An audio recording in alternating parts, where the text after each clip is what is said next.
नमस्कार मंडळी. आज आमच्या बिल्डिंगमधून ना खूप मोठा आवाज येत होता, म्हणून म्हटलं गॅलरीमध्ये जाऊन पाहूयात काय झाले नक्की. तर मी गॅलरीमध्ये गेले तर हे बघा, हे पाहायला मिळालं. एका आजींना ना 3ऱ्या मजल्यावरून क्रेनच्या मदतीने ॲम्ब्युलन्समध्ये शिफ्ट केलं जात होतं. ते पाहून म्हटलं नक्की हे काय चाललंय, मलाही समजत नव्हतं. तर परत समजलं की एक आजी आहेत, त्यांची तब्येत अचानक बिघडली आहे, त्यांना हॉस्पिटलमध्ये घेऊन जायचं चाललं आहे. तर आता इथे कसं होतं ना, इमर्जन्सीला फोन केल्यावर सर्वात आधी पेशंट कोणत्या ॲड्रेसवर राहतो, कोणत्या फ्लोअरला राहतो, त्यांची तब्येत कशी आहे, तो शुद्धीवर आहे का, श्वास घेतोय का, लिफ्ट आहे का, अशा महत्त्वाच्या गोष्टी विचारल्या जातात. त्यानुसार ॲम्ब्युलन्स, फायर अँड रेस्क्यू टीमला आणि गरजेनुसार इतर वैद्यकीय कर्मचारी घटनास्थळी पोहोचतात. आज मी पाहिलं की आजींना क्रेनमधून खाली आणताना एक मेडिकल पर्सन त्यांच्यासोबत पूर्ण वेळ होता.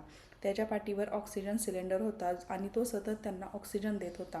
म्हणजे रुग्ण खाली आणतानाही त्यांची काळजी आणि उपचार सुरूच होते.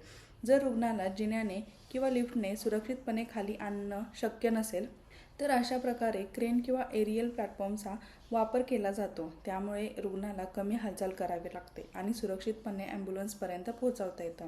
आता तुम्ही बघू शकता इथे किती लोक आहेत, जवळजवळ 6-7 लोक आहेत की ज्या एकाच आजीला ॲम्ब्युलन्समध्ये शिफ्ट करायला त्यांची किती धावपळ होती. अशा सुविधाही भारतात ना म्हणजे जास्तीत जास्त मोठ्या सिटीमध्ये आपल्याला पाहायला मिळतात. पण अजूनही अनेक ठिकाणी पेशंटला स्ट्रेचरवरून जिन्याने खाली आणावं लागतं. पण इथे अशा परिस्थितीत विशेष प्रशिक्षित टीम काम करताना हे पाहायला मिळालं. हे सगळं प्रत्यक्ष पाहिल्यावर एक गोष्ट जाणवली, इथे रुग्णाला एका क्षणासाठी एकटं सोडलं जात नाही. खाली आणतानाही उपचार सुरू असतात आणि प्रत्येक गोष्ट रुग्णाच्या सुरक्षिततेसाठी प्राधान्य देऊन ती केली जातात.